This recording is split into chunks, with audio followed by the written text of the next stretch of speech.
everyone, and welcome to episode 71 of the Xbox All Gamers podcast. This week, I'm joined by our good friend Cameron. Hello, I'm waving. Cool. Yeah, Cameron. Yeah, thank you. Yeah, of course, for audio listeners, Cameron is waving. Cameron, put the thumbs up. Anyway. Yeah, we really just need to have just like someone reading out the notations of what's happening on screen. Exactly. Audio book of the Xbox Hall, mate. Yeah, exactly. Yeah, we'll get like Charles Dance or something to narrate it. Fuck that. Actually, that sounds great. And one of our returning guests, our good mate, Mr. Old Mate Clown himself, Brad. G'day. How you doing, mate? Yeah, not too bad. Been a bit under the weather the last few days, but still happy to be here.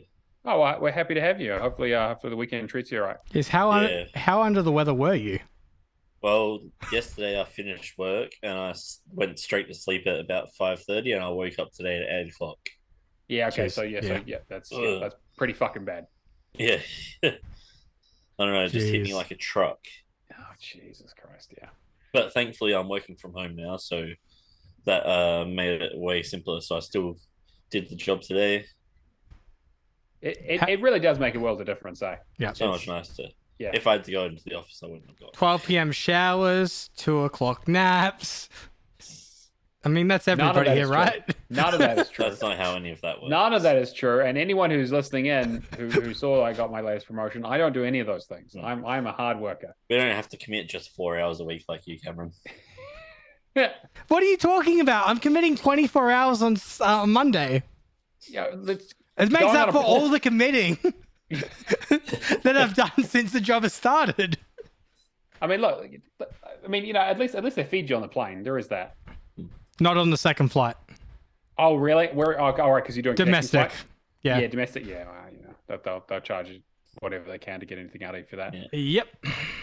Anyway, let's get into the show. As always, we're doing the show live on Twitch, so you can come hang out with us, like our friend David and Bulbasaur and Xbox Hall of Gamers is in here, which is nice of them. Sigma Bless was in here saying that things were too loud. I don't know what's going on there. But as always, the Twitch is Xbox Hall of Gamers. Come hang out with us, say hi, shit post, ask questions. We try to interact with the chat as much as we can. Obviously, we're recording the show, but we do appreciate our audience. But first, without any further ado, Cameron is going to transition us to a song of the week that you better all fucking get right away. The world's on fire, my rage burns higher, the end starts today. There's gonna be hell to pay. I'll rip them all apart, tear out their beating heart.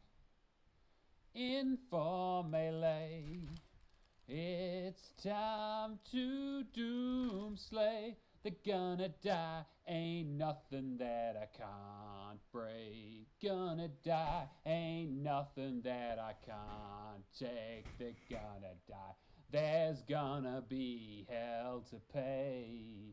'Cause it's time to doom slay. Easy one. I would hope so. Can I take a stab? Yeah, sure. eBay by Weird Al. Yeah, I mean, technically, yes, that could, yeah, okay, yeah. Brad, what do you think it is? It's the best cold open to Brooklyn Nine-Nine. Yes, Yes, it is, that's actually the proper answer. God, I haven't watched Brooklyn Nine-Nine in a while. No, it's I Want It That Way by the Backstreet Boys. Absolutely, it is. Well done, guys. Yep. Based on Doom Eternal, which I've been playing over the last couple of weeks. Talking about Jake Peralta. Yes. Guess what video I was watching last night? Which one? Dear Sister. God. What? Oh God, that shit. No, I was really say? every now and then that pops into my head, and it's 100% your fault. I can't deal with that fucking meme anymore. Such a good video. Let's get into our community questions. We've got a couple of them this week. We were away for a couple of weeks, so we've got a little bit of catching up to do. But our good friend Isaac has jumped in and said, "Hey guys, I've been grinding out the last achievement in Motocross Madness. so I can be finally done with the game. It's rather boring, but I want to get the completion. What are some of the longest grinds that you've done, and would you do it/them again? Thanks for taking my question. I can answer that one pretty I was going to easily. say, Brad, yeah, well, let's hit you up. I know you've got plenty of them. Star Ocean 4. I had a feeling that would be the one. That was about 700 to 800 hours. Yep. And no, I would not do that again. Yep, I've got that one started on my tag, unfortunately. So one of these days, I will have to no life. Make sure you have a Hori. Yeah, actually, that's probably it's true, very true. I don't Cameron, anything spring to mind for you? Forza Horizon 2. Oh yeah. And I'm talking about the Xbox One completion is rough, but only 360 because that server closure. Yeah. That was a prick of a thing. Unless I'd known beforehand, then it would have been fine. But yeah. Nothing really else like Halo MCC and all that I got through. I can't really think of something that I've continued on with that's boring. Have you grinded something that's over 100 hours before? Have you met him? That's a joke, right? Yeah. I don't know. Age of Empires 2 over 1,000 hours. Destiny over 700 hours. But a lot of that stuff wasn't grind. I mean, Destiny definitely was over. Like Age of Empires at least wasn't. You were just playing that just cause. Yeah, I was playing. I was like taking it bit by bit. Yeah. And there's a lot of content there as well, I think, is the other bit. I think grinding means like focusing specifically on one task. Yeah. I'm trying to think of the longest achievement I've grinded, and I think Forza Horizon 2, because I was on that achievement for 4 weeks straight. All your race belonged to us. Nothing else really springs to mind. So basically for that achievement, you need to win every single race in the game, basically, right? Yeah. Yeah. Including the super long ones that are cross country. The problem with it is I did it after the point of it hadn't been delisted, but like the fast travel and all that had been taken offline, I believe. Right. So you have to travel to each individual point, and then it's like travel to the next one to make quicker. And then I did half the game back early on. The cloud save corrupted. I had to restart, and then do it all in one go. Fun times. Yep. Yeah. 2's the roughest. 3 onwards are fine, but yeah. Yeah, I mean, like I've said many times, like to much to my surprise, I really enjoyed 5. Except for the Eliminator. Except for the Eliminator, still need to do it. Are you gonna get it done when Rally comes up? Yeah, I think once Rally's done, because I think that's their last big expansion, right? Or the last announced one, because the expansion pack I think had Hot Wheels. Oh yeah, because Hot Wheels already came out. Yeah, I was blanking on it. Yeah, so I think that's their last big expansion for it. So it'd probably be a good chance for me. Yeah. I did actually spin up the Eliminator a couple of times this week, and I did okay, but still no first place. Yeah. Best time to do it will be Rally, because you'll get players coming back. So yeah, need to get some scrubs in there.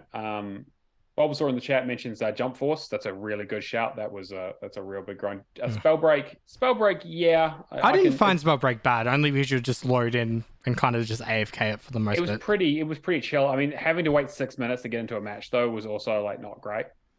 That was probably the worst part of it. Actually, I want to add another aspect to this question. The thing is, we all work remotely now. Yes.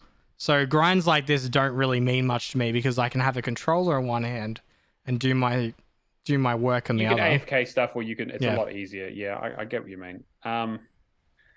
Yeah, I have so many grinds that it's hard to pick one at this point. Gears of War 2 Japan was a big one. Actually, both of the Gears of War 2s getting to level 100. But with Japan, obviously, you need to do all the horde maps as well. So that's a huge one. Binary Domain, which I finished recently. There's a huge grind to get the multiplayer done for that, because you also need a big group. Fear 2 was a classic one of just an absolute pain in the ass. I've done so many multiplayer grinds these days that I don't actually have basically any left on my tag that are undone. Outside of Guitar Hero 3, which Cameron and I need to do. Actually, there's one that I've been The amount of games I'm waiting on you for. Yeah, I know. I apologize. I've been looking at Rare Replay quite a bit recently again too. Yeah, that's It's Rare hard Replay, because it's a lot. There's a lot of content in there, and you don't necessarily need to do the same. You don't necessarily have to do the same thing over and over again because you need to do it a certain amount of times. You need to do it because you need to get good. Because some of that shit is really hard. I still need. I have so much left to do in that game. It's a mix of skill, and because it's an anthology of games, you have certain games that you're just not going to click with. Yeah. Perfect Dark, for example, is one that I really struggle with. That's the one that's like really holding me back going to it. Yeah, Perfect. I mean, I've done a lot of work on Perfect Dark Zero. I've done the co-op and I've done most of the multiplayer. The single player still eludes me, but yeah, doing the original Perfect Dark is going to be rough with a capital R. I've got so many grinds over the years. It used to drive Allison insane because I would spend all my weekends boosting and just like setting up sessions and just like not sleeping. So I kind of try to avoid that kind of now because I'm like, also, I don't really getting too old for that shit. Basically, yeah. Like it's like I've got other shit to do. I've got other games to play, and like I tend to prioritize my enjoyment of games more. Like I'll play a few hours and I'll put some Lego together now. Yeah, exactly right. I'm gonna say that, and then we'll get to what I've been playing and sort of contradict that a little bit. But I'm also having a good time. But I just can't stay up for a whole like 24 hours and feel okay in the next day. Yeah, it doesn't happen anymore. Unless it's something special.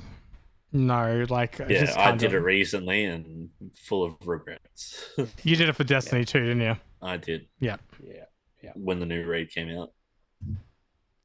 Day one stuff.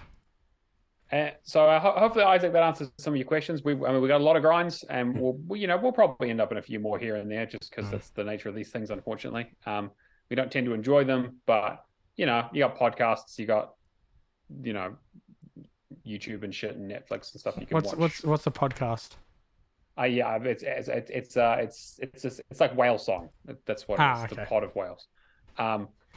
We also have another question here from Firehawk, who says, "You've teleported into the last game you played. What does it smell like?" I feel attacked. Why, Cameron? Why do you feel? Because attacked? I can't fucking smell, Nick, can I? How am I meant to know what it's meant to smell like? I hate to ruin this for you, Cameron, but I've met you and you definitely smell. I guess it depends. Like I played Knockout, I played Pentiment, and I played Age of Empires 4. Probably not going to smell nice. That would not smell great. Pentiment also. Probably not going to smell nice. Nope. Knockout City. They get sweaty. Probably not going to smell nice. No, probably pollution full of city people throwing balls. Yeah. Toxic balls too. Yeah, that's probably not not great for the sinuses. Brad, what about you? Well, I've just been pretty much playing Destiny lately, so probably sweat because you're in that armor all the time. And you're playing with everyone who are super sweaties anyway, right? That's how that goes. I'm apparently going to be smelling like the Japanese countryside and the inside of a television station. So, which the mystery will be revealed when we get to what I've been playing. Yeah. But yeah, Firehawk, I hope that answers your question. I don't know why the fuck you answered it, but hey, we're all here for it. Cameron, in the time-honored tradition, you've grabbed us some news for this week. What have you found? What do you want to start with? Let's start with this language stacks thing. Let's all right. pull the band-aid off. So, developer TBGS Indie Studio says they are planning to release more language stacks of easy achievement games after one step after full, and that more free title updates are also on the way. So, back early in the week, they did a few stacks. They did a Spanish, a German language, and then, that was the only ones at the moment, as well as a Windows version, complete with 2,000 gamer score. Have any of us played this? I haven't. If we were talking to me a couple of years ago, I probably would have already picked it up. Yeah, probably. But these days, no. Yeah. When asked if the developer had plans to release One Step After Fall in other languages with achievement stacks, TBGS Alexandra Neo said we do, and that TBGS is focusing on translating the game in the regions in which it's currently popular. We're still not sure which version will come tomorrow. There is a path between requesting the version and Microsoft approval. For some versions, we have fans who are dedicating their time for helping us with the translation. Now, I'm just trying to think. Straight off the bat, this is bullshit. Yeah. Okay. Yeah, I'm with you. And like from working in a publisher aspect, nobody should have to pay for quality of life features. Yeah. Like taking achievements out of it for first part. If I'm releasing the same game multiple times to maximize sales based off of language, it's pretty bullshit. Yeah, I would tend to agree.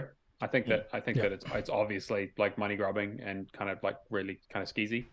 And then obviously from the achievement aspects, I don't think any of us are super happy about the whole 5,000 thing going on at the moment with title updates. But yeah, it's the fact that people that are big on the whole easy games thing are advocating and pushing developers to do it too. Yeah. Yeah.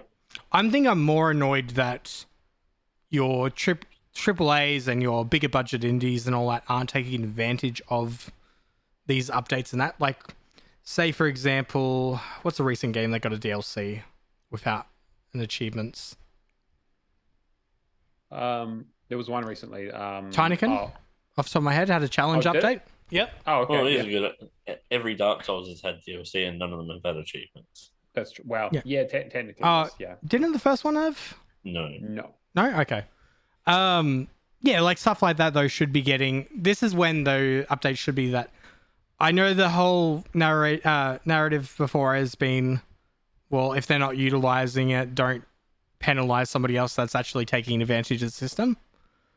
But at the same time, it's just like, well, why aren't you pushing other developers to add to their games? Like, I want it even across the board, or nobody gets it all. That's my opinion. I mean, title updates are still. I mean, like even like Forza do free title updates with achievements on them, right? But that stuff's good though. Like that's it is what you want to see. Whereas there are and they're also part of Microsoft, so not adding achievements with exactly their stuff right would be iffy. Yeah, but there's some stuff they can potentially charge for that they do charge for, but like they aren't opposed to putting out free content for the game and adding achievements to that free content. Yeah, the cheap games that do the 1,000 title updates, they're essentially just charging people for gamer score. Basically, it's basically a transaction at that point. Yeah. Like I'll give you an example. Like Steam has this thing called visibility rounds, and per game is limited to 5, and the whole use of them is you have to get approval for them when you're pushing like a major title update or something like that with content added to the game. It should be the case of that, because when you use those visibility rounds, you get pushed to the front page of Steam more, and if your wish list increase and all that, tends to lead to more sales. Gotcha. This stuff is just capitalizing on a pretty open system, realistically. It's a system that Microsoft hasn't really policed all that well, to be honest. Yeah. Like they've never policed it well, because I'm pretty sure in the terms of service thing, they're supposed to make sure achievements are always obtainable, and shit like that. Yeah, I mean, it's been a long time since we've spoken to Vudix, but like that's that kind of stuff, right? Where we're just like, there are rules in place for a lot of this stuff. They've never been followed. It depends on the developer. Like, yeah, it's. I mean, even Microsoft doesn't follow their own rules. Okay, so games shouldn't launch in a state where achievements are unattainable.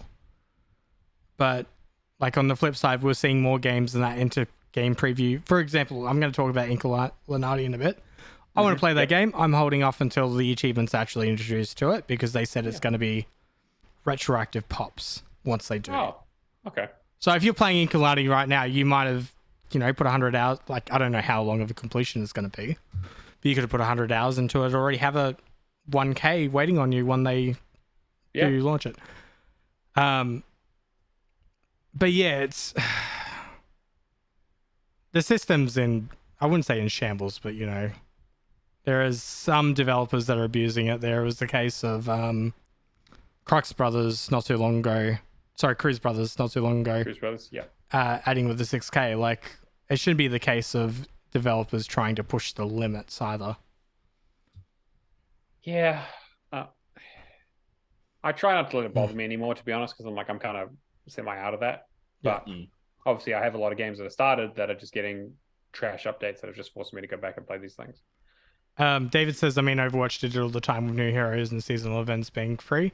There is, like, that's fine because there's limits. I'm going to confuse the Steam achievements with the Xbox ones now. You need a minimum of 10 and 1,000 gamer score at launch for Xbox.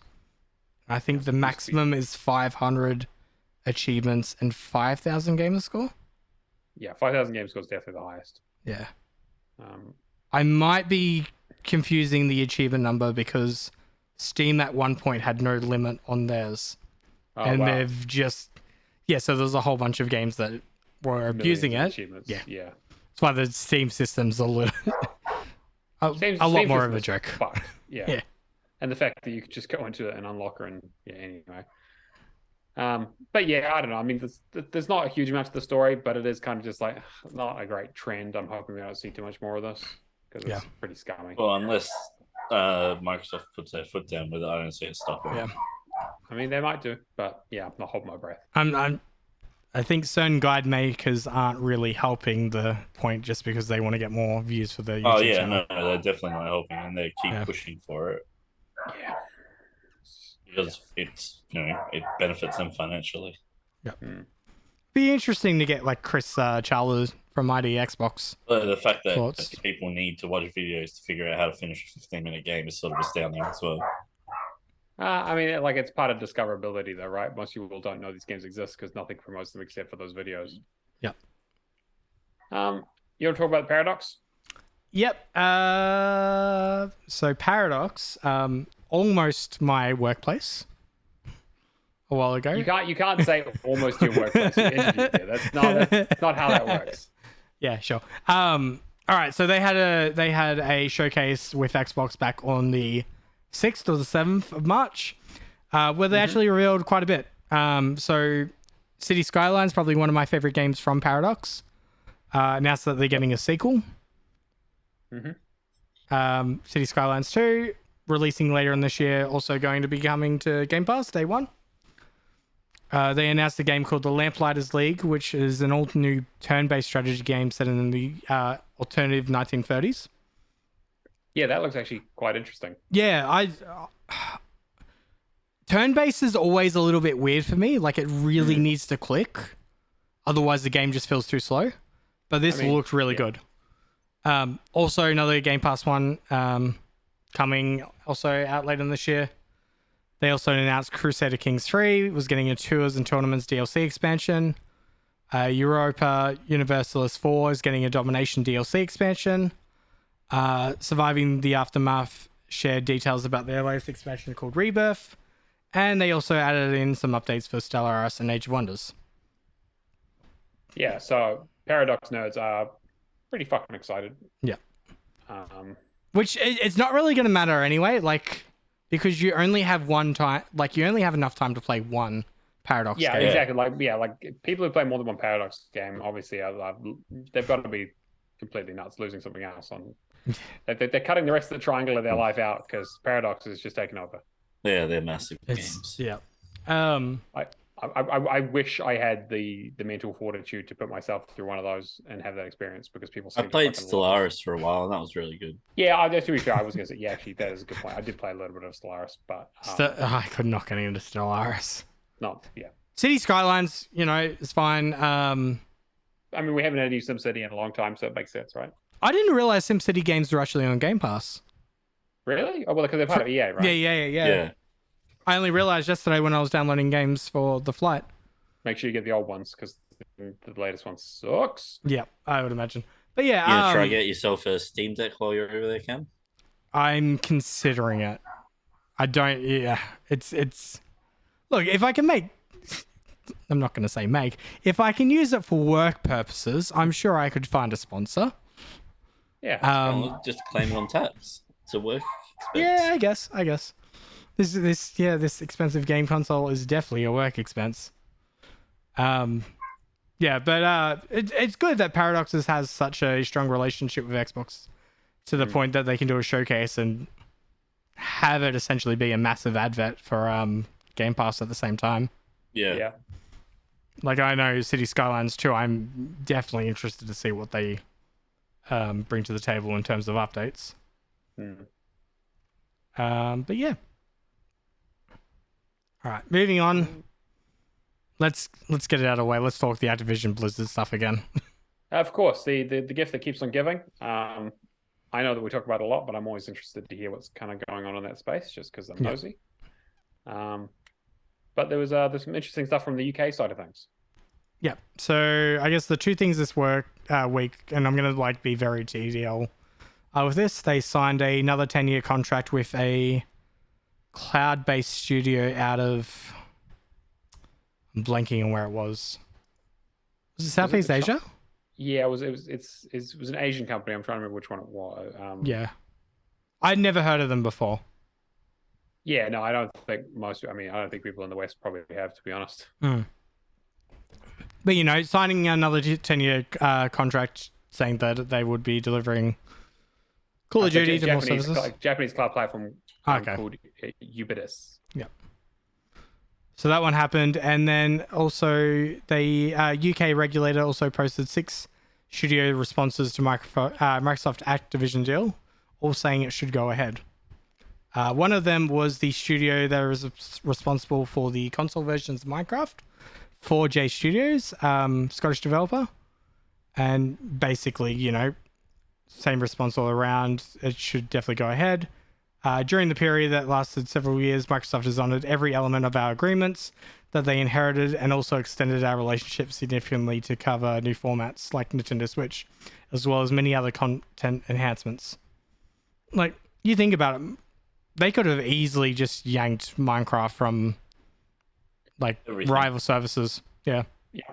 Minecraft is a perfect example, right? It makes them a shitload more money to keep that out there in the public than to try and put it in their walled garden. I mean, Sony just obviously wants to tank the deal. That's all it is. Oh, that's what they've said. They don't want a deal. They want the merger to be vetoed. Yeah. They still want to have their own unfair playing field. Yeah. The thing that shits me is even though I know it makes sense, if the deal does go through, they're gonna let Sony have Call of Duty anyway. Yeah. But at this point, you think, well, tell them to get fucked. Then it'll just make Microsoft look worse if they said no. Yeah, they kind of don't really have much of a choice. I kind of feel like that they should. That they've given them every opportunity to sign the 10-year deal. Yeah, but I know it's shit from a consumer standpoint, but this is what I want. Sure. I mean, look, there's no point in being petty in business, right? Realistically, they sign a deal, they make a shitload more money. Then of course it helps them when they make the next acquisition. Exactly, right. Got to pay for it somehow because this was a big one. Or hear me out. Any Insomniac related game comes to Xbox. I mean, that would be nice. I'd like to play Spider-Man. Spider-Man would be nice. Sunset Overdrive 2 would be nice. If it's Crash and Clank, whenever they do a new one of those. Yeah. Definitely the strongest force in my opinion. Yeah, I know people love God of War and Last of Us and that kind of stuff, but just give me Ratchet and Clank, Sunset Overdrive, and Spider-Man. I'll be happy. Anything much to say? I mean, we've kind of beaten this yeah, it's a bit of a dead horse now. Yeah, I mean, it's I'm just kind of waiting for it to kind of shake out because I think we're supposed to be getting some results by the end of April, right? So, I mean, hopefully April to June, I think it was. Yeah, right. Cool. So I guess we'll kind of see what the verdict is for all these complaints. The one thing I am interested in after the fact is what changes happened to the working culture under Microsoft. It mostly just depends on the UK now because Europe's likely to end up being okay with it. The FTC is going to get destroyed in court, whatever happens. Yeah. And it's just the UK being a bunch of annoying bastards. Yeah, agreed. Anyway, let's move on. Inclinati, everybody's favorite Game Pass game that they're going to play when it leaves Game Pass, and only just had achievements added a month prior. Yep, that's 100% accurate. 100% how it's going to go. they got a Pentiment crossover, which I'm sure everybody looked at Inclinati and went, that looks very similar to that game that got shown off back on the showcase. Because I know I sure did. Yep. And the fact that we're releasing so close to each other, well, releasing, but at least being available so close to each other is pretty funny. Yeah. It just seemed like the perfect marriage. I just find it so funny. So, for those that aren't aware, Inclinati is an ink-based strategy straight from medieval manuscripts, where a rabbit's bum can be deadlier than a dog's sword. Yep. So you become a master of this ink. You build your own bestiary. I think there's a lot of mixing and matching, if I'm not mistaken. Like with the you art. basically pick your armies and kind of like it's like about unit composition and positioning and it's essentially a tactics game basically. Yeah. Tactics sort of RPG light, but all on like a 2D plane with that sort of medieval art style. Yeah. So the biggest thing is like Andreas from Pentiment has joined the lineup. I know they got like a bit more of a roadmap too. I thought I linked it. I know that they're bringing out like a new game mode and a lot more stuff is in the pipeline. Yeah, I was because it was part of a developer diary basically this announcement. So I watched it and checked out like the stuff they're doing with like Saint Francis as one of their new characters who has like pigeons and that sort of stuff. Like all for Saint Francis for Saint of the Animals. Yeah. It looks like there's like a lot of active development going on with this kind of stuff. So I'm kind of curious to see where it gets to. Like even the art style alone, I think it really kind of draws me in. Tactics games I'm kind of like 50-50 on. So we'll kind of see once this gets a bit closer to 1.0. I might give it a try. All right, roadmap: early access launch, new tiny Inclinati, balancing updates, more new tiny Inclinati, a new battle type, new battlefield theme, and a new game mode with 3 hidden updates. So yeah, they got a bit planned. Be very interested to see how it all ends up. What about you, Brad? Have you check it out? I've looked at it. I'm interested in it, but I haven't tried it out yet. Yeah. I like my tactical strategy games. So yeah, I was gonna say it's probably kind of right up your alley in terms of stuff that you tend to play. Yeah, I wouldn't mind like more of these like kind of games on Game Pass too. It's a good fit, like we say, right? It's this kind of interesting indie stuff. I mean, I'm not a huge fan of the early access model myself. I mean, like, it depends for me because like something like Anacrusis, for example, I was really interested for when that hit Game Pass. That's left Game Pass now. It's still in game preview and no achievements. If there's no achievements, I'm not gonna. It's always the case, Sure, that's always going to be the toss up, right? When you have things that you can play for achievements and things that you can't. Yeah. But even the games, even like the stuff that's in like game preview that does have achievements, I'm always a bit iffy about, just because the game's not done. Like things can change so rapidly that it's kind of hard to have a lot of faith in that. It's a balancing act. It's like how much of your game is actually feature complete, and then because you will have the early access players that support the game from day one, get heavily invested, want to give you every single thought that they have about the game, and then you've got the other people that are just like, nah, it's not feature complete. I'll wait till 1.0 release, then I'll start, digging away or grinding my teeth in or whatever. Yeah. I can't think of any early access game or kind of in that model that has interested me enough to me wanting to play it day and date like before it gets released. I'm almost always happy to just wait. I think the only one that, and this would be purely from the Valkyrie point, was that Battlefield game that we played not too like Battlefield in terms of the vehicle crafter. Vehicle crafter. It was like 2 months ago or 3 months ago. One that left Game Pass, that was still in game preview. Had achievements. Oh yeah, Besiege. Besiege, yeah. That's it. Yeah, Besiege. Yeah, that's fair. But to be fair, it's been quite a while since that game actually had like an update, I believe. But yeah, I mean to the point like Windows is still unobtainable. Exactly. Yeah. Disappointing, but is what it is. Anyway, should I move on? Yeah, that's Yeah. that's Right.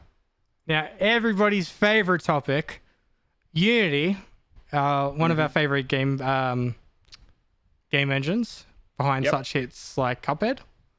Actually, I'm trying to think of Child of Light, I think. Child of Light. Yeah. What else? Overcooked, probably. Shitloads of stuff. A bunch of visual novels. So many things now. Yeah. Unity's basically the market leader in terms of 2D and 3D. Like Unreal Engine, obviously, is going to be like your heavily. But when it comes stuff. to indie development of those kinds of games, Yeah. like it's the first one you look at. So anyway, they put out a 2023 report. Few interesting things in it. Indies are shipping games quickly and developers are working fewer hours. In 2022, 62% of indies ship games in less than a year. That's pretty impressive. Which I thought was pretty damn impressive. Especially, you hear so many studios that you're waiting years for. Like even this week, one got announced for Dead Static Drive got announced for Game Pass for Q3 of 2024. And that's been in development for a while. Almost a decade. Right? Yeah. It was actually meant to go on the Game Pass back in 2019, apparently. Yeah, I remember seeing it. Like it was it at PAX or something? I'm trying to remember. Yeah, PAX a few years ago, according to Alex. Yeah. I think I vaguely remember seeing it actually. Yeah. Next, the studios are using pre-made assets to test ideas quickly, with 62% of indies using between 5 and 14 asset packages in their games, which is fine. Like, I mean, yeah, I don't think there's anything wrong with using pre-made assets where it makes sense. I mean, like sometimes they will look awful, but you just really want to test a concept to see if things are fun. Large studios are increasing the number of multi-platform games, increasing 16%, while indies are moving towards a single platform strategy. Which I thought was an interesting point as well, because I thought more indies were moving to a multi-platform. And then the last... I wonder if that's the Epic effect, right? Of getting a payout or moving to Game Pass or something like that, where you basically get a deal to basically... guaranteed. Like an exclusivity deal for a certain amount of time, yeah. It would make sense, right? I mean, like all the platforms are kind of pretty hungry for indie games, especially at the moment, right? So, one of them shows up with a bunch of cash being like, hey, make sure you're only on our platform for the next year. You go, absolutely. Why not?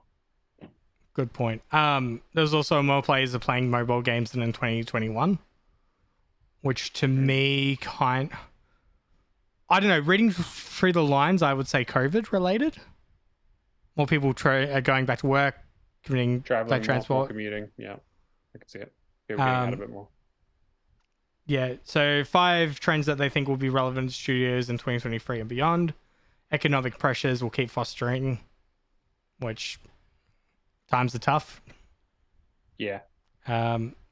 Expect to see innovative solutions to familiar challenges such as retention, community building, and monetization, along with awesome new games. There was a lot of during this report. There's a lot of like increase to the mobile market and how to keep players monetized as well.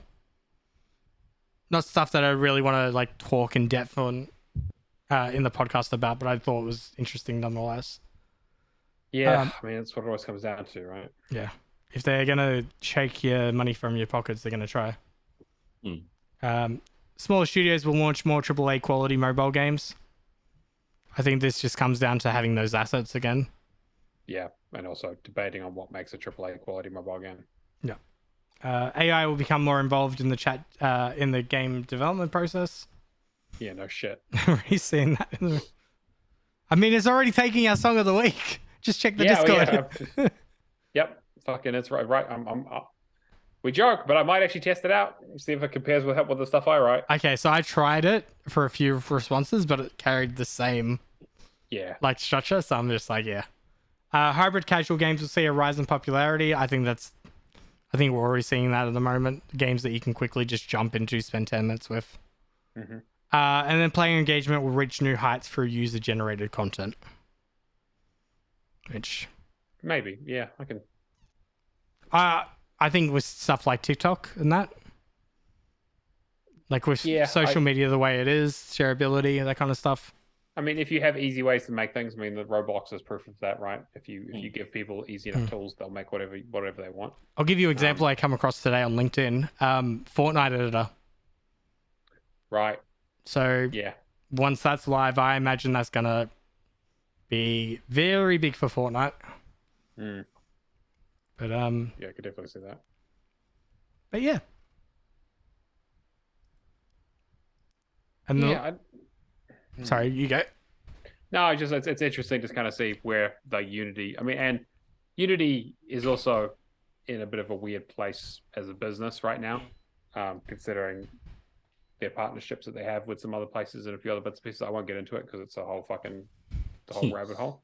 Yeah. But I recommend you look it up. There's some interesting stuff there. I might post something on the Discord after this. Yeah. All right.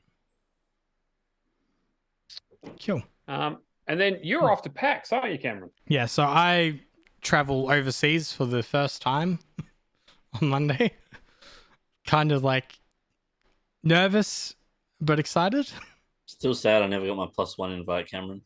It's just I don't know. How quickly can you get to Melbourne? Pretty quickly. It's not really that long. Oh, sorry, it's too late. No, the plane's leaving. Oh no, you're going into a tunnel. No, but I've never taken a plane. Like I've only ever taken a flight once, and that was like for a 2-hour flight.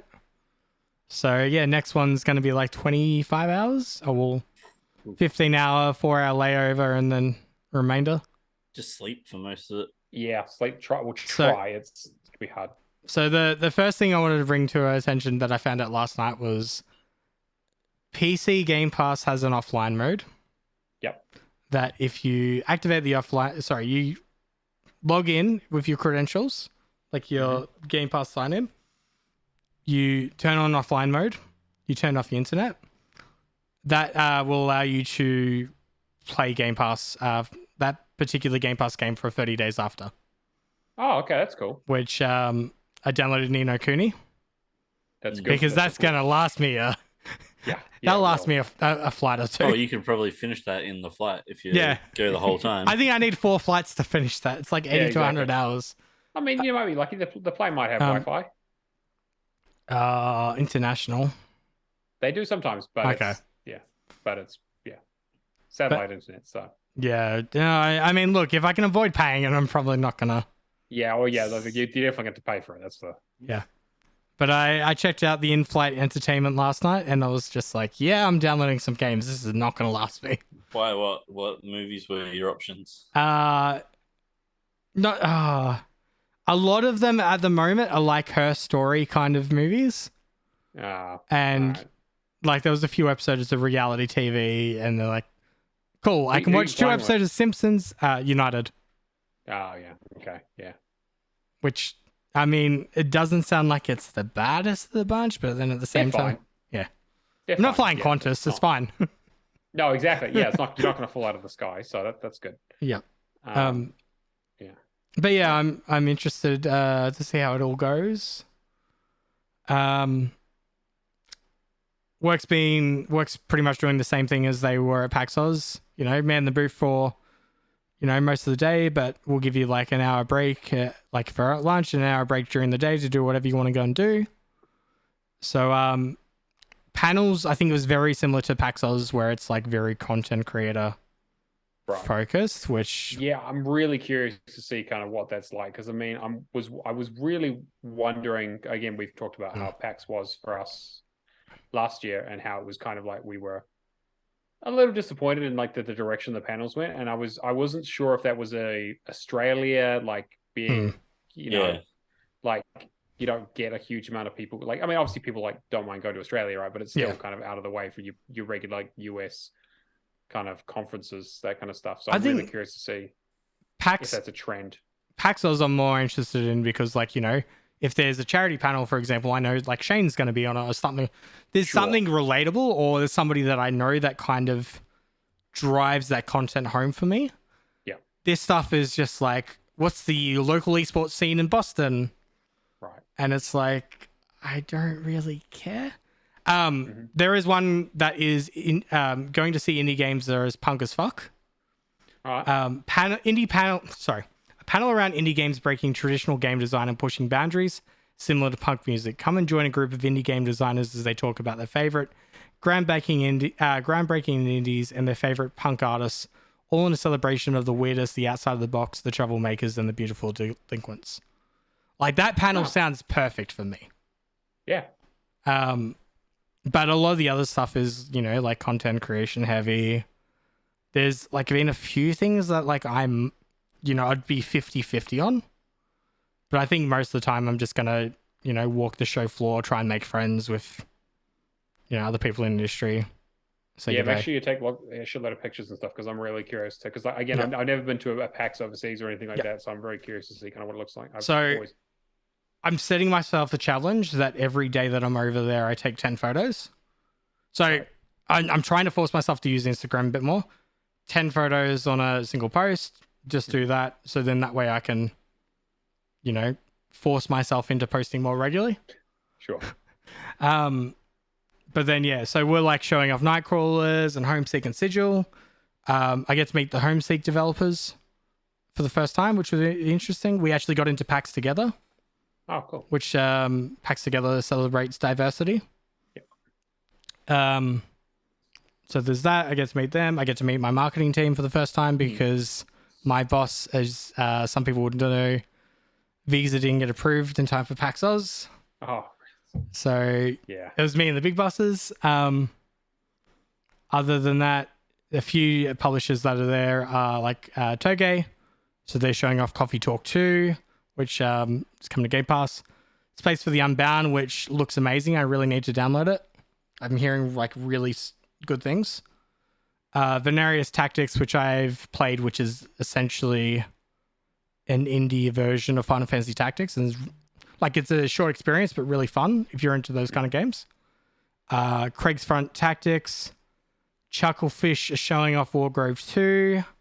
Mm-hmm. They're showing off Wild Frost, which is like a frosty roguelike deck builder. And then Eastwood, which is the one that I believe is in Game Pass at the moment, the adventure game. Cool. It is, yeah. Devolver is also there. I'm not sure what they're presenting, but I assume like there would be probably Terranil because I don't think it's that far off release.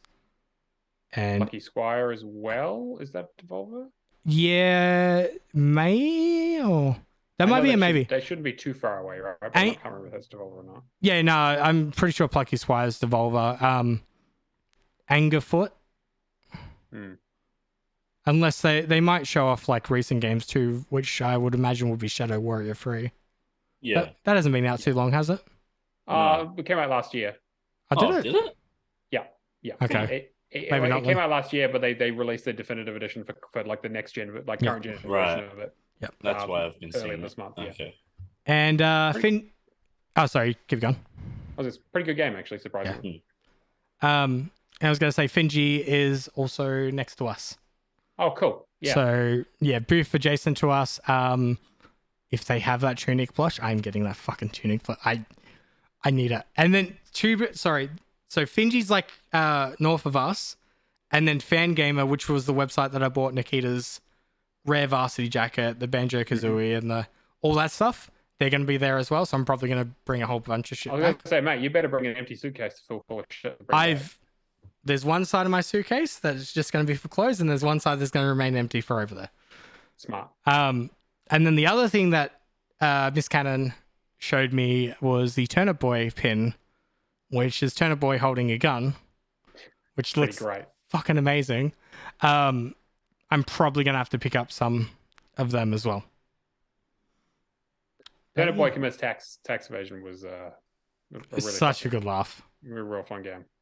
I mean, are you interested to see like whether they do the same? Like, I mean, they're doing the same thing, but are they going to like build on it, make it like a longer game? Are they going to just? I'm wondering if it's going to be even the same kind of game, to be honest, because I feel like it's the kind of thing where if it like the whole game is parody, right? Like the original game is very much like a parody of the sort of Legend of Zelda top-down genre, whereas like they could easily parody a completely different genre of game, to be honest. True. Like I wouldn't. Have you? Yeah. But no, it'll be a good trip. I'm curious to kind of hear a bit more about it, and like I've never been to the East Coast. It's always been on my list, but just never got there. I found out the place they're taking us for the lunch this time. Mm-hmm. Place called Row 34. Right. A lobster roll costs $48 US. Sounds about fucking right. Yeah. Yeah. So I'm not a Do you fan get of. Do you get a per diem while you're over there? I would fucking hope so. Get a what? Per diem. The company's paying for your meals, I assume. Yeah, they give you like X amount of dollars to spend per day. No, like it's like they'll probably cover lunches and that during like when we're working, but I'm booking extra days, so they That's pay right. for the you're flight, actually- they pay for the dog accommodation. I'm sure like during PAX they'll come give Yeah. us snacks and that kind of stuff. But in terms of like meals after and all that, pretty much cover ourselves. Yeah, right. Saying that, I'm in America. I'm probably gonna go to like your Popeyes, your Raising Cane's, your. I mean, I'm gonna try it all. exchange rate's going to fuck you, but the food's cheap. Yeah. Exchange rate is gonna be the interesting Yeah. bit. Fucking tell me about it. Yeah, I'm. Same near Okay. Boston Common too.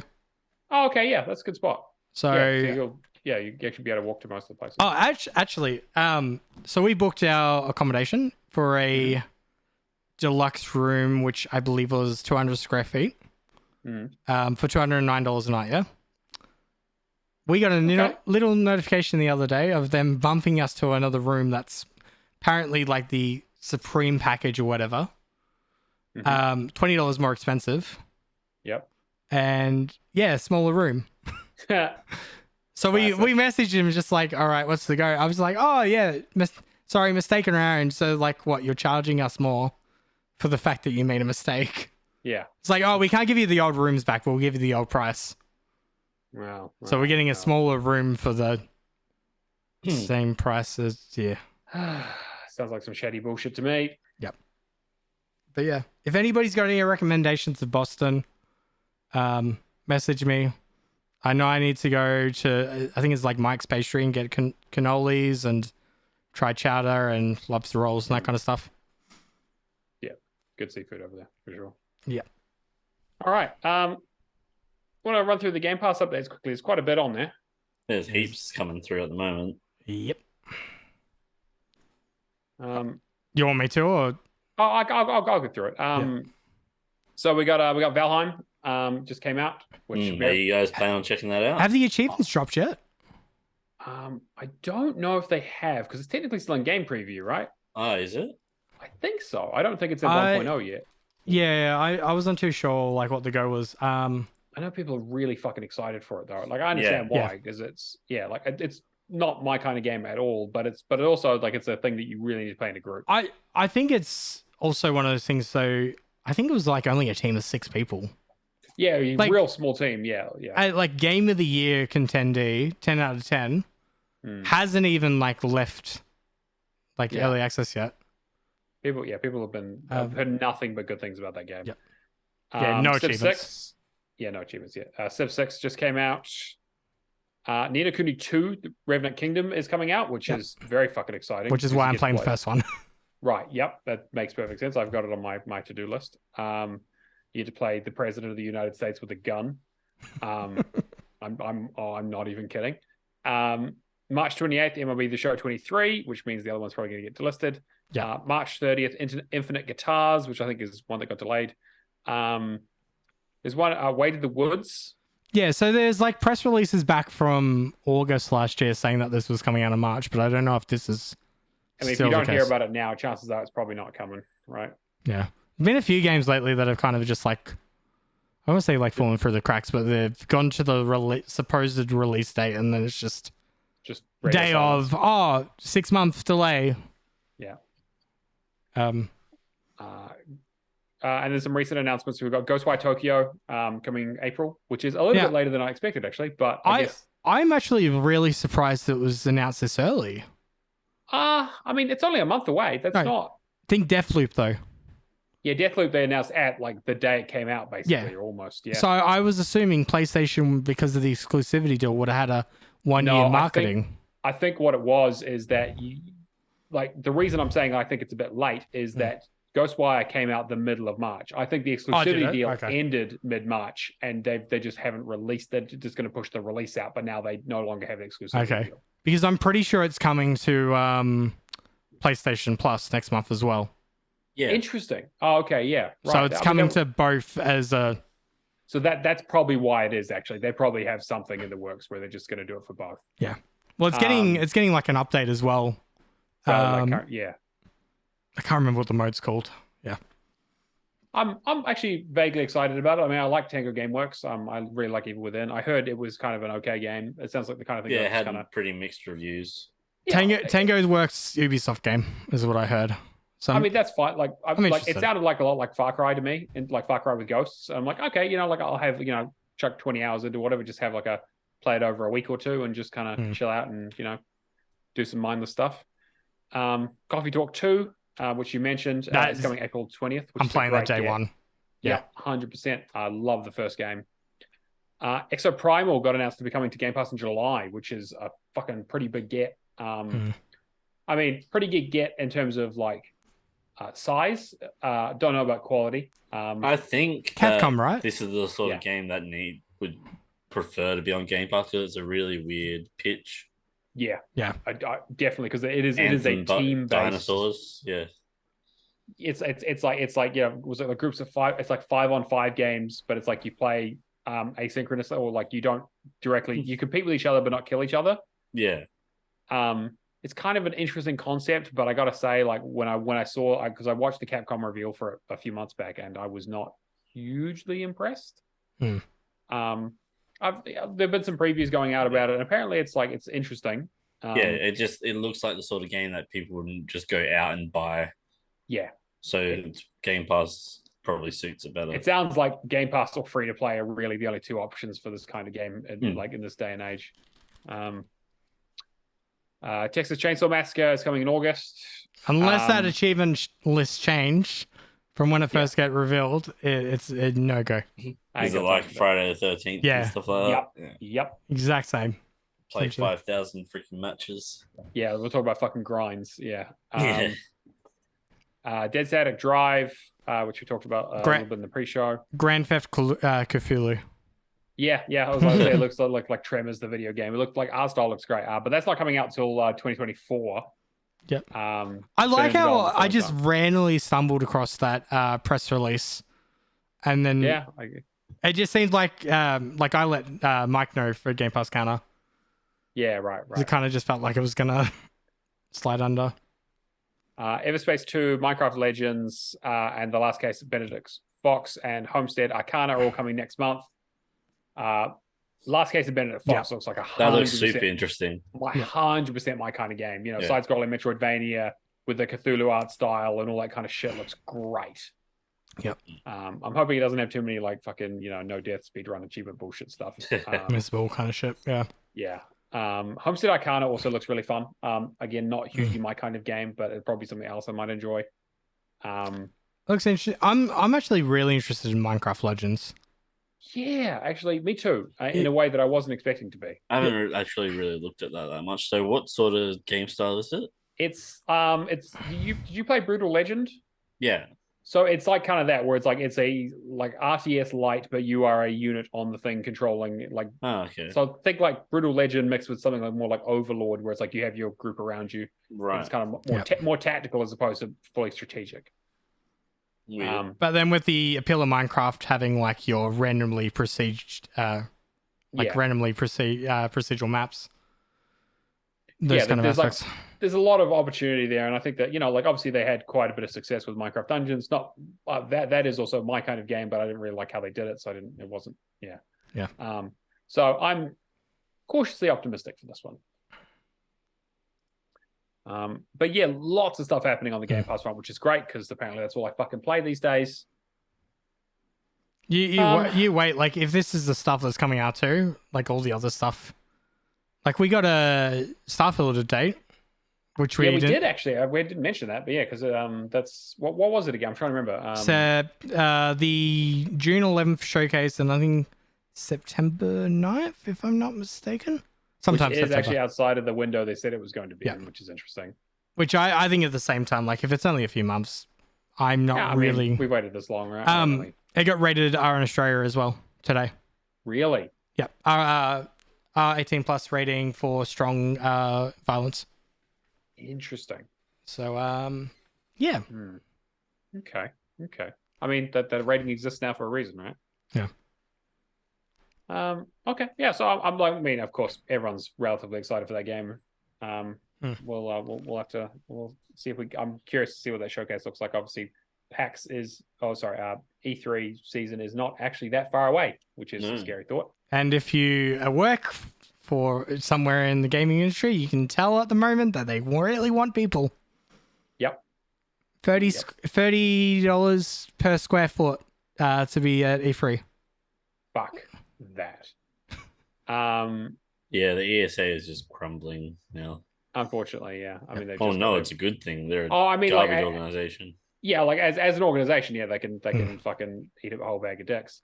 But it's unfortunate for the sort of institution of, having a good celebratory event with video games is. There's always nice. Keely's thing. Yeah, I'm hoping that like Keely's thing just kind of keeps growing because I think he's kind of got the right idea. Yep. Anyway, let's get into what we've been playing because we've been talking for a little bit. Cameron, you've been off for a little bit, so let's just start with you and then we'll roll into you there, Brad. No problem. All right. Mine will be pretty quick. Okay. Knockout City I've already talked about quite a bit. I'm one achievement away, which is essentially doing dailies at the moment. Age of Empire. When does that shut down? June 6th. Gotcha. Yeah, June 6th. But yeah, it's just dailies at the moment. Funny with Season 9 too is you have this thing called Holobox, which you can actually spend as currency in the game to complete the dailies. So I've been going in each day, just paying 150 over 5 minutes and then leaving. But then because everything's discounted this season as well, you can go into a task, like a crew task, for example, that might reward 1,000 Holobucks, but only be worth $300. Oh, okay. So, you're buying it, getting free currency, then you're doing the dailies that way. Things have been a little bit buggy for certain achievements, so I'm really hoping that daily does unlock for me, but really enjoyed my time with it. I think they've had like a really solid game. Out of all these kind of there's been 21 live service games like this that have shut down already this year. Fuck. And I've done the last three the list I saw the other day with Rumbleverse, Spellbreak, and Knockout City. I've done. Yep. Knockout City beats the other two, like by far. It's a solid game that's easy to understand, but like if you can excel from it. You can have like a skill level there. Anyway, Age of Empires 2. Spent over 1,000 hours on that. Finally got that done.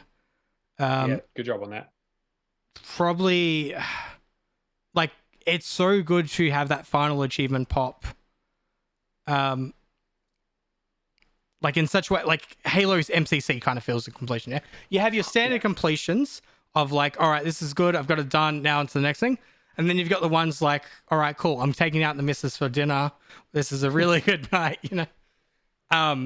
Like it's a shitload of work, and obviously, you can't cheat your way through it. Can't cheat your way. It's so strange how Age of Empires works because like one had cheat codes. Obviously, the definitive edition of that had cheat codes.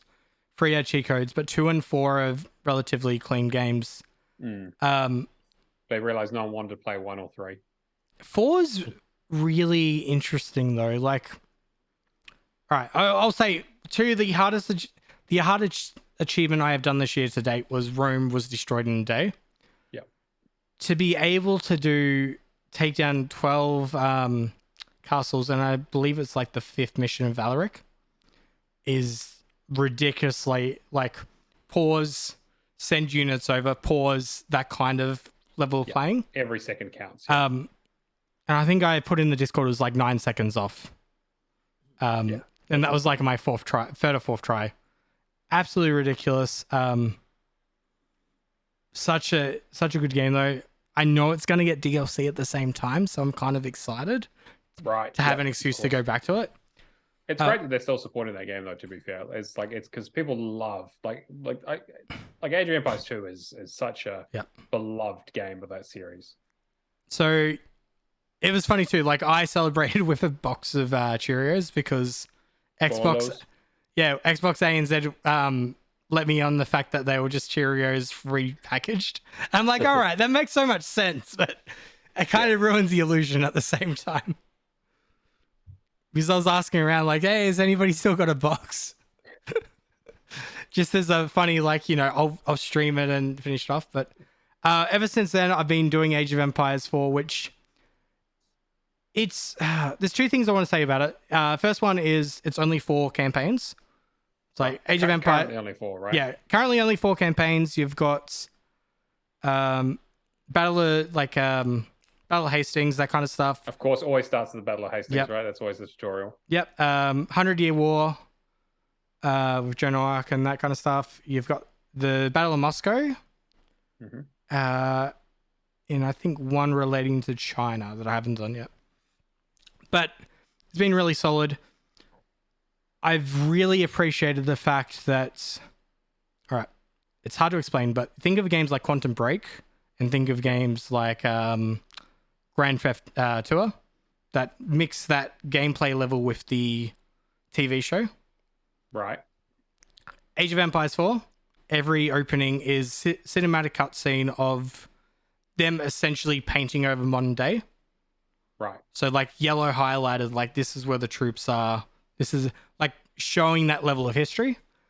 And it looks like a History Channel documentary, like one that you would actually sit and engage with. Then you play the campaign, gives you the next tidbit, and you go on. I honestly want so many more games like that because it's so engaging. Like this is, I think it's at the point with Age of Empires 4, like you could play in a history class and teacher would be fine with it. Interesting. Kind of yeah, thing. I mean, it's definitely on my list of things to check out because, like, I've heard really good things from a lot of people about it. Plus 60, 80 hours. The only achievements that seem difficult so far is you have to master each civilization. Right. Because like prior games, they've got like minor changes with like class units. Certain ones you can't play as, that kind of stuff. You got certain class units that are specific to that civilization. This one's just like massively different in terms of I'm trying to think of examples. Like the British like really like power against like towers and walls and that kind of stuff. Like they instead of just doing unit kind of differences and technologies, like real differences between the actual. There's massive stuff. Gotcha. There was another one that's like specifically like uses hunting caverns. There's one that you have to build like mining carts. Actually, the Huns, all their buildings you can pack away and move. Right. That kind of stuff, and which makes sense because they're always traveling. They're nomads, yeah, right. It makes sense, yeah. Which just makes it really interesting for gameplay. Like, all right, cool. If you're versing the Huns and they've got a few buildings over there, you're gonna send over an army, and they've already moved off. Kind of mess with your opponent a little bit. Gotcha. Unfortunately, there is a few cheaters online from what I hear, but I've been playing campaign, so either not here nor there. Pentiment. I finished Pentiment. I use Welsh's guide. I've said it before to a few people. It's so interesting how Welsh, how different Welsh is of a guide creator once you get past the 5-hour mark. And the jokes just die down, and it's just fair, like really good guide. To be fair, most of the guides that he make don't even reach the 5-hour mark for the kinds of games he usually makes guides for. Yeah. There's also a very good walkthrough for it on TA that I would highly recommend if you want a written guide, because I can't really do video guides, especially for a game like this, which is very, very dialogue heavy. I really wanted to get through it. So I was sitting myself down for an hour. Like, because there's so much reading involved too, I would start to drift off. So then I'd go away for like 2 hours and I'd come back. And I did that all weekend, just pushing myself through because I can't sit for extended period of times and just read, especially in my decks. I was the complete opposite. Like I devoured that game. It was, I lost sleep over it. I was so interested in kind of the mystery, and I loved the world building and the dialogue, and it's fucking fantastic game. It's what like after I finished it too, I had to go through like Reddit threads and that as well, and just like, this is Ursula, I will do everything to protect her. Like kind of memes, stuff great like that.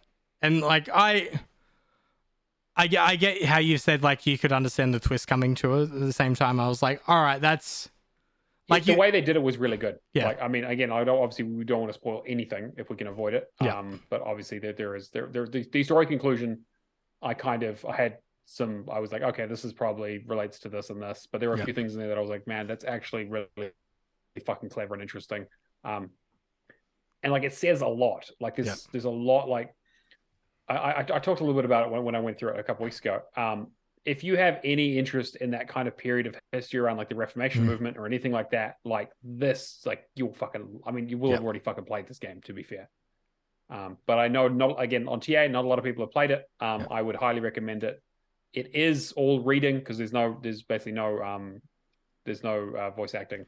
That's the only that's the only con to the game that I can think of is the voice acting, because there's so many scenes that you're kind of like, how impactful that would have been with like there were scenes that I'm just reading that I'm kind of like, holy shit kind of stuff. Like the dream sequence without me going, like that is apparent kind of, there's a lot of really, really great stuff that, so again, highly recommend it. But I'm assuming you enjoyed it. Yep, really enjoyed it. The last thing I want to say about it is like, if you're a fan of Telltale games and all that, where so-and-so will remember this and it doesn't make any impactful meaning whatsoever, this is a game for you, because like even on the second playthrough, you're kind of connecting dots to what you've done in the first playthrough, like doing the opposite things. And it's incredible how much the story actually changes. Yes. It's incredible how much the story changes and then how much the story doesn't change about shit. Because the game likes to remind you that you are just an artist in this crapsack world, and like, there's shit going on that you can't do anything about. Actually, there's one other thing I want to... Okay, so Pentiment has the time mechanic too. Yes. I wonder how much other games that have like choices matter kind of situations would be impacted if you put a timer on them. Yeah. I mean, potentially. I mean, there are some stuff like that, but I know what you mean. Just being limited to only explore like 2 branches of a person's story when you've got 5 kind of makes it really like engaging to do a second playthrough. Yeah. The game probably could use a bit of a skip button for a little bit. I mean, it is one of those things where it's like, if you're playing through it the second time, Act 3. a little bit, right? But we're probably going to do a spoiler cast for it at some stage. Might want to get maybe one more person who's played it on, and we'll maybe have a bit of a discussion about it. Hopefully Inclinati has achievements by then. Yeah, right, exactly. Actually, the interesting thing too is the post for... I don't know if it's spoilers. There's a post for Inclinati that kind of goes against what's present in Pentiment. Yeah. But for the arranged... Yeah, it's obviously not canon, but yeah. Just like, why? Anything else? Been playing Sniper Elite 5 with Hex. That's been really interesting. Bond was kind enough to give us the authentic save. Oh, wonderful. Yeah, not really much. I mean, you shoot at Hitler again. Yep. I mean, it's Sniper Elite. Like, you know what you're getting into. It's fun. I still can't believe they've made 5 of those fucking games. I mean, are they all in Germany as well? No, actually, they usually put like 3 was in North Africa. 4 was in France, I think. Right? Was because of the French Resistance. Yep. No, Italy. Sorry, okay. 4th was Italy. I think the second one was in Germany. So I'll be honest, I can't remember which Sniper Elite 5 is in. Yeah, I haven't played 5 yet, so. But I mean, again, it doesn't environmentally it changes a little bit, but it is still they get a lot of work out of ahead of a world war that lasted a few years. Yeah. Where is it? Anyway, I've been really enjoying it. I don't know if you can tell me about the previous games, but this one kind of feels like a loose adaptation of Hitman in a way. Like there's a few more of those kind of aspects. For sure. yeah, I think they've kind of brought on some of those mechanics as the games have kind of grown. But it has always had like an element of that, like stealth is always a hugely important part. Like if you're a sniper, you don't want to set off the alarms unless you just you're playing on easy, you don't give a fuck. That's how you should play that game. Playing that game on easy is so much fun because you just like fucking like bam, bam, bow, and it's just fucking like there's like 3 of them running up, and you shoot a bullet through all of them, and there's alarms going off, and then you call it's Yep, that's 100% how I did it. Yep. Get Bond to give me the authentic, play through on easy, do collectibles and clean up after. The interest, like, okay, so the second level, like, there's this kind of barn area with a workbench in there. So there's a few guards that you can just go around and knock out. Didn't realize there was an aspect of knockout guard, put them next to the workbench, have 6 of them in a pile, get the weapon that you need to upgrade, shoot, load save, shoot. Yep. Very quickly knocked out the pistols and the secondaries in less than an hour.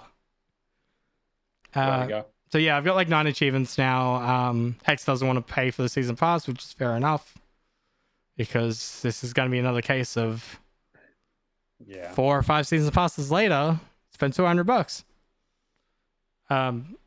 Actually, talking about people that capitalize on achievement hunters, Rebellion know what they're doing. Oh yeah, 100%. Look at Zombie Army, right? Yeah.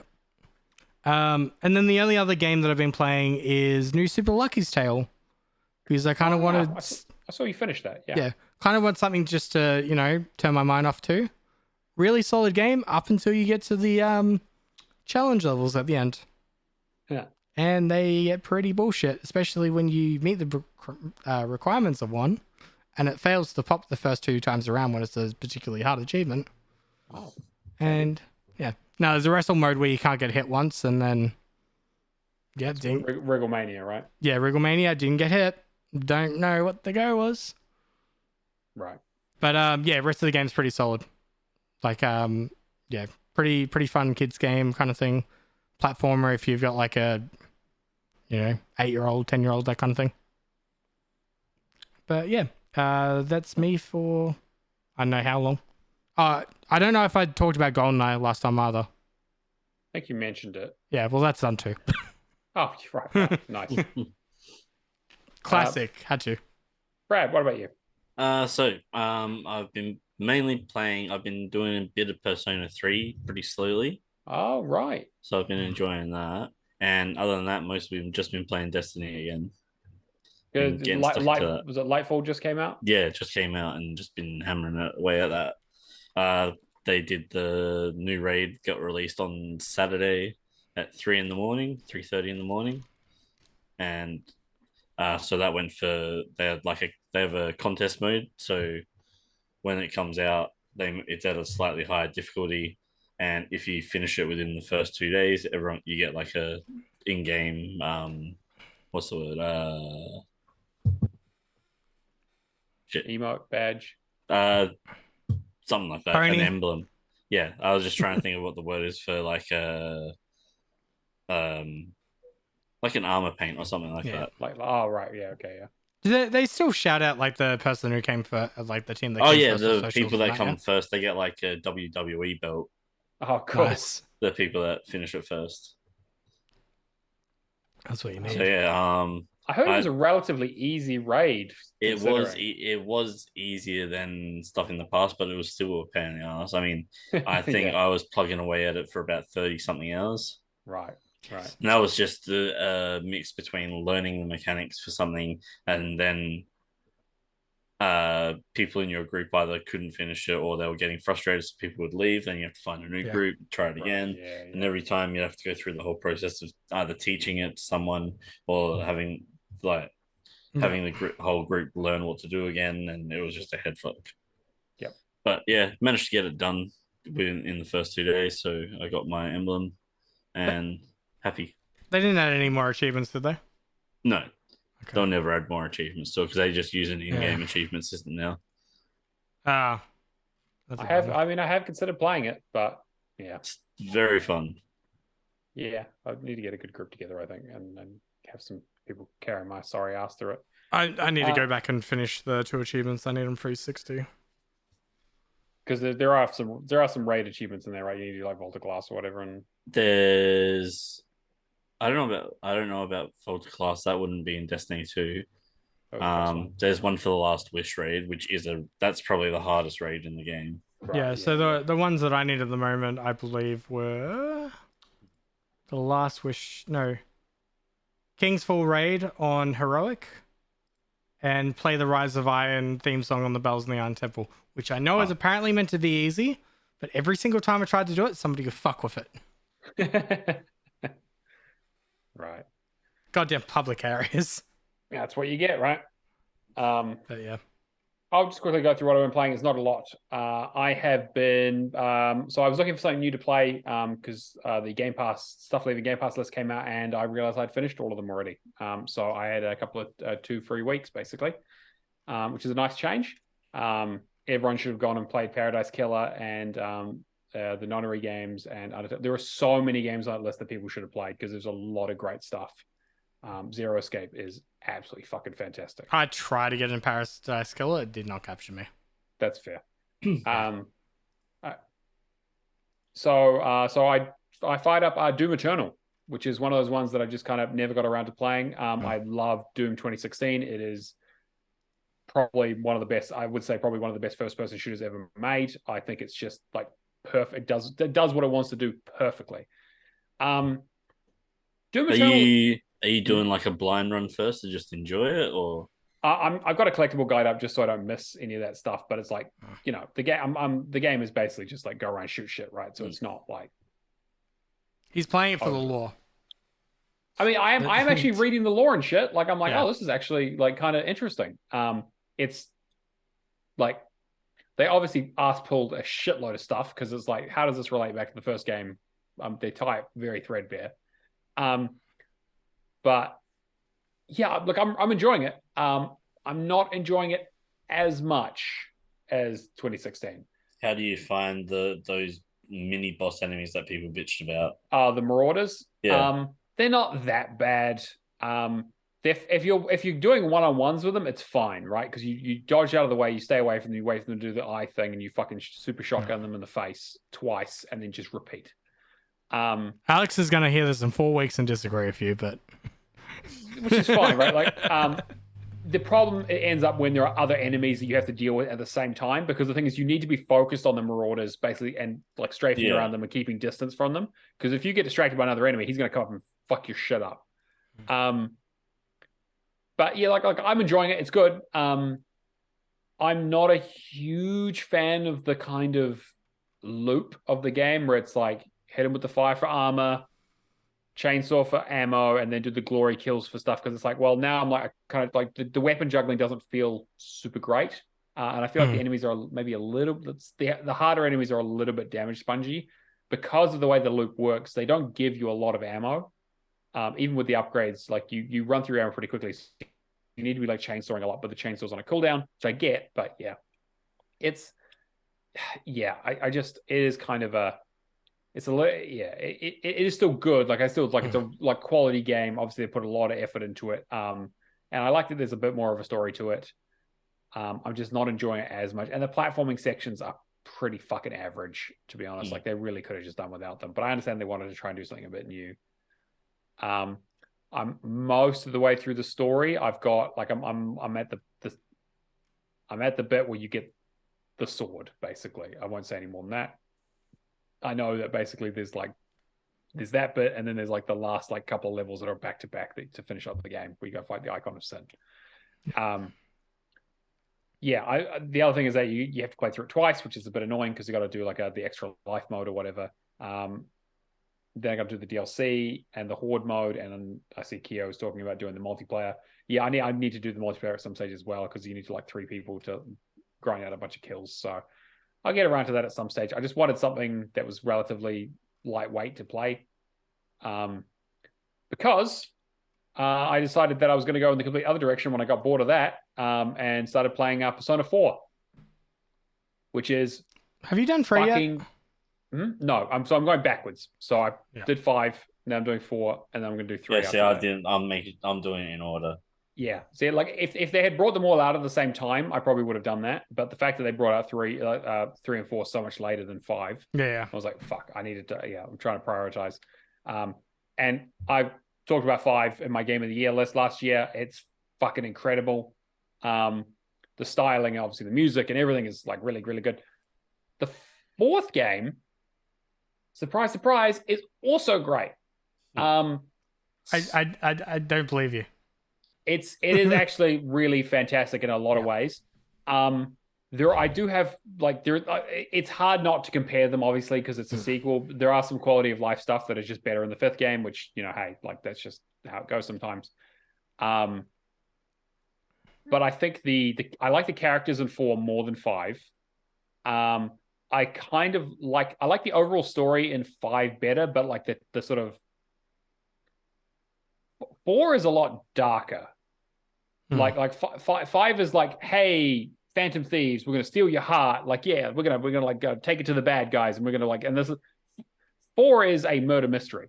Like, people are literally dying, and you are trying to solve this mystery for these horrific murders, and just bad shit happens all the time, and everyone you speak to is like depressed and has like all the like the social link stuff is like quite serious. Like, so one of the people who dies, like you talk to her brother. There's like it's a lot more serious and dark in a way that I wasn't expecting it. And I kind of like it a lot more. The world itself is not quite as interesting because you're out in some, podunk town outside of the city. So you don't get that kind of nice like Tokyo thing that you did for the 5th game. Obviously the music is not nearly as good because you don't have Lynn because she's a fucking angel.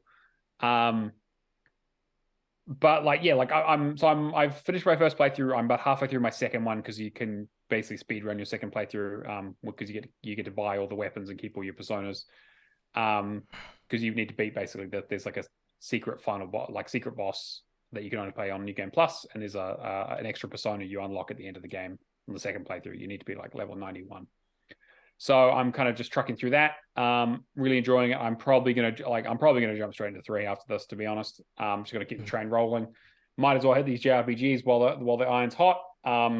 And then we'll see how I feel about Ni no Kuni 1 and 2 after that. I am genuinely surprised. I don't know if they do the same way in 4 and 5, but in Persona 3, the way people use their abilities is by shooting themselves in the head with a gun. Yeah, so that is very much not the same. In the 3rd game, it's the 4th game, it's cards, and the 5th game is the masks. They rip them off, which is also pretty fucking horrific. But yeah, I'm surprised that even got the green light from anybody. Holy shit! What was it?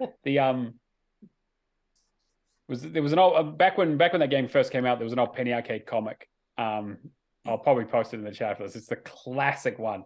It's like explain it to me again. And he's like, okay, Japanese teens at a high school shoot themselves in the head repeatedly to release helpful spirits. And he's like, okay, do you have anything that's not fucking insane? He's like, okay, teenage wizards and witches have unprotected sex to cast spells. And they're ghosts. What the hell game is that? Yeah, right. It's just like Atlas pitch meeting, and he's like, "Okay, what about bulimic witches?" And it's like, "What the fuck is wrong with you?" I mean, the games are. I mean, they're all spin-offs. They're all spin-offs of Shin Megami Tensei, right? Yeah. So like that, they have a mythology before even the Persona series that is pretty fucked in a lot of ways. But I really enjoyed 4. There are like I said, there are parts of it that I think are better than 5, and there are parts of it that I think are less good. I'm very interested to see what 3 is like. I've been enjoying it. Yeah. So, but I'll probably report. I'm going to try and get it done probably this weekend if I can. I only have a little bit left to go. It also helps that like you can play it on any difficulty you want. You don't have to like you can. Like a lot of that game's focus is on this, like in the same as the 5th game. A lot of it is on the social aspects of like, talking to people and hanging out with stuff and getting stat bonuses and things like that, and doing the Pokemon thing of trying to get all the personas and that sort of stuff, and learning like fusing them together to learn different abilities and stuff. Like you can make it as complex as you want. But yeah, I mean, I'll recommend this one just as much as I'd recommend the 5th one. Yeah. But yeah, I mean that's me. And he's going to be on the Shinsai Tatsumi. Oh, what is it called? Shin Megami Tensei. Yeah, that's it. Be on those ones next, and it's just going to be. I mean, if they bring him out, I mean, say the name, Cameron. Atlas Games. I don't know. Yeah, you go. Sure, that's fine. Yeah, we'll get Odin Sphere ready and all that shit. I mean, oh god, Elden Ring's going to get the DLC. Yeah, if that's getting achievements, you're going to be like straight back into that, aren't you? Absolutely, 100%. Although it hasn't really been there. Yeah, they don't usually put achievements out for it. Persona 5 or Elden Ring? I mean, I would probably still play it anyway because it's just so good. Yeah, I love Elden Ring. Elden Ring. Like Elden Ring is like that was my game of the year, but Persona 5 was a close second. And it also, I felt a little bit awkward about giving it to a game that is technically not a 2022 release. But I mean, that game was originally a PlayStation 3 game, to put it in perspective. Yep. That's how long we've been waiting for Persona 6. All right. I think that's pretty much me. I mean, like, you know, I'm still jumping into stuff. I'm very curious to see kind of what's leaving Game Pass next. So that'll probably be, depending on what happens there. There's a few things in it that I'm like, thinking about Weird West actually is maybe one of the ones. Oh, it's got a lot of. I know. It's just got so many missables for me that I'm kind of like, no. I think you got to be glued to a guide for, unfortunately. Yeah. Come on, do Age of Empires 4. I'll think about it. It's calling your name. Yeah, I definitely should do. It's relatively easy in terms of achievements so far. It's just long. Yeah, I mean, yeah, that's probably fine for me. I don't want, again, I don't play things to be challenged. I'm already mentally challenged as is. Anyway, leaderboards. So in third place, we've got Martel with 13,645. We've got Mikhail KV with 23,150. And we've got Kami Kisu with 26,630, which is fucking insane. Good job, guys. If you want to get on the leaderboard, it's on TA. Hit us up. We can add you, and you can compete with the rest of us. I didn't even make the top 20 this week, so is how it goes sometimes. And then with completions, we'll just quickly flick through those. Moonzom finished up The Darkness, Guardians of the Galaxy. Isaac finished up Motocross Madness. Rapture finished up Power Simulator and Zero Escape. Good job. Left 4 Dead Pills, or L4D Pills here. Did Minecraft, Doom 64, RE5 on the 360, and Frog Detective. Frog Detective is great fun. I did Frog Detective. Dish did Dead by Daylight. Valak finished up Zero Escape and Paradise Killer, Man After My Own Heart. Keo finished up Undertale and Unreal Tournament 3. Unreal Tournament 3 is a big fucking get. Good job, mate. I know he's in here. Drunken Monkey finished up Wo Long, which is another one that I'm like, ooh, I'm tempted, yeah. I'm really tempted. I'm also worried about what kind of DLC they might put out for that kind of game, though. See, I'm tempted, but at the same time, I'm like, just Cameron, do Rare Replay. I need to. Yeah, it's. I need a long challenge. Yeah, I mean, I love my Souls likes, so Wo Long is probably high on the list there. Crucible finished up Witcher 3 Game of the Year edition, and our good mate Just Jake finished up Far Cry 3 Blood Dragon and Zero Escape as well. Everyone has been very busy validating all those games. I really hope they enjoyed them, and I'm really hoping that they bring Zero Time Dilemma, the third game, to Game Pass, so everyone can give that one a go as well. Because I should say we are planning on doing a bit of a spoiler cast with Jake and Dio and myself to talk a bit about the first 2 games, because they haven't played the third ones yet, and just spill all the beans, because there's so much to do with story, and that game is those 2 games are absolutely mind blowing in terms of the fucking narrative weave that they have. So if you like reading, go for it. Now, word challenge. Where we had a winner last time with Angel. So congrats to Angel for getting the word challenge of Crash Gym Racing. Like I said, Kia was very, very close. Unfortunately, he had guessed the remake, which is, I wanted to give it to him, but I was pretty specific about when it came out. So I have got a new game. And so as always, we're going to start with the most unhelpful clue possible. This game has more than 2 words in the title. That's more of a clue than I normally give you. So, is it phrase? Good fucking, huh? Is it phrase? Yeah, threes. That would actually be very fucking funny if I picked threes. But no, it is not threes. Or it might be. You could guess it. It's not The Witness. And if you guess The Witness, you know what's going to happen. You set up the automatic kick out of the Discord, right? Yeah, basically, yeah. It's a timeout, yeah. Yeah, cool. Cameron, do you want to read off our Patreons? Yep. So we got Lee Howard, Mikhail KV, Chapters, Nutterlater, Firehawk, Mad Lefty, 2097, Cheeseface Man, Admiral Awesome, Kiri, Heavy Moogles, Kung Fu Skills, Hack and Pone, Cavalier 07, Odd Me Clown. Oh, wait, it's him. Mark B, and McLovin Legend. And Contest. I don't know who Contest is. Yes, Contest. Yeah. So thank you very much to our patrons, including Brad here, for supporting the show. We literally would not be able to do the show without your guys' support, because Zoom and Buzzsprout and Let's be honest, Buzzsprout's fine. Zoom's a fucking Zoom is $280 a year. Oh damn. Yeah. Bloody joke. It's a good old NZD. And obviously we need to pay for the word challenge and other bits and pieces. So we do greatly appreciate all the support that people give us. Even if you know, like we try not to restrict our content. I have been putting out behind the scenes content for the show.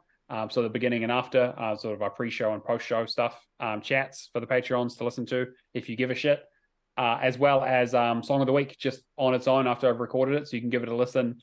Usually before the show, depending on timing and how late I write it. Today's one, I will admit, was very last minute. So go check out the Patreon. We don't really restrict to do it. Mm-hmm. Yeah, I've been talking about getting chat AI to do it. But otherwise, yeah, I mean, we try not to gate like any of our content behind like high pay stuff. So it's like, hey, just give us what you can, and we'll give you access to all the stuff that we make, at least for now. We've also got old episodes of Lights, Camera, and Action on there as well, if you want to listen to our movie stuff. And that's going to basically bring us towards the end of the show. As always, discord.io/hallofgamers is the place to come hang out with our community. We've got the word challenge there. We've got a questions channel. We've got stuff for just chatting and for memes and bits and pieces. And if there's enough demand for it, we'll make a channel for it. But yeah, come hang out with us. It's the best place to say hi. As always, we do this show live on Twitch. So Xbox Hall of Gamers is the place to find us. Come hang out in the chat. Ask us questions. We've got Keo and Zach in here and a few other people. And Bulbasaur. Having a great time. Brad is also here. I mean, he's also on the show, so it's a little bit different. Brad, did you remember to clap? Always. That's an old fucking meme that no one's gonna know. But I think most of our old audience are dead by now, considering how old that meme is. Was that back when we did the podcast with Freemo? Yes, exactly. And if you want to contact us in other ways, you can email us hallofgamerspodcast@gmail.com or at hallofgamerspod on Twitter. Leave us a review. Word of mouth, as always, is huge for us. Retweet our stuff. You guys know how all this shit works. I also upload the shows on YouTube. So if you missed the VOD and you're listening to this later, you can check out the whole video on YouTube there. You can see all the visual gags that we do every time Cameron waves or shows something or goes off on a tangent. Otherwise, yeah, you can write to us. And if you want to be on the show, like our good friend Brad here, hit us up. I'm always looking for guests. Obviously we want to have a bit more of a rotating cast as people have lives and things like that. So you'll probably be seeing a few people a few times. We'll see how that goes. I guess Brad, thank you for joining us. Greatly appreciate you happy to be here, mate. You want to let people know where you can be found? Just Old Mate Clown on everything. Fantastic. Nice and easy. Cameron, what about you? I mean, obviously you're very busy at the moment, so probably not doing too much streaming, but I might do a stream over, like, it's going to be a very butchered stream, but I do want to try some American snacks. And I think what better place to do it in America? I'm at the center, so ridiculous to me. The only thing I'm really concerned about is cane. Like, you know how their soft drinks are different? They use cane sugar? No, so they use corn syrup. Corn syrup, sorry. Yes. So they use corn syrup, and it tastes so different to me than normal soft drink here. Have you ever tried root beer before? I think so. Root beer and sarsaparilla are good ones you can get. I hate sarsaparilla. I can't stand sarsaparilla, but root beer is very nice. Yep. I'll give it a try. It's a very, very strong vanilla drink. Yeah. Yeah, I mean, like, you know, that's like if you're gonna try a bunch of soft drinks and all that kind of shit, like that's the place to do it. But your high fructose corn syrup does taste quite different from cane sugar for sure. That's the only thing. I might have withdrawals. You never know. You'll be fine. You'll get over it. Yeah, no, it'll be fun. I'll get a McGriddle. That'd be enough sugar. I'm very curious to hear about these this overseas adventures and how many years you take off your life. Oh, it'll be a lot. It'll be 100% a lot.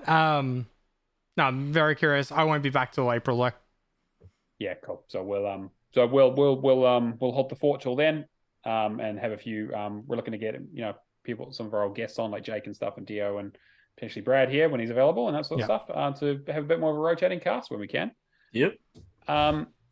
Anyway, that's going to wrap up episode 71 of the Xbox Hall of Gamers podcast. We will catch you guys next week. Nobody wants to know where they can find me? I gave you the whole opportunity. You're talking about fucking McGriddles. Well, if you want to find me, Shadowless Edge _ or Shadow Squad Discord. All right, cool. Thanks. Fantastic. And you can find me on Neomaster on everything True Achievements, Xbox, and Discord if you really want to. So anyway, you forgot. You forgot. Now I'm going to wrap up. He passed it over to you, and then you went on about streaming Snap. You went on a tangent in the last fucking minute, and I had to throw a Hail Mary to get us the fuck out of here because it's nearly 11 o'clock at night. That's fun. Unbelievable. Anyway, it's fine. I can't edit this shit anyway, so we'll see you later. Peace. Bye.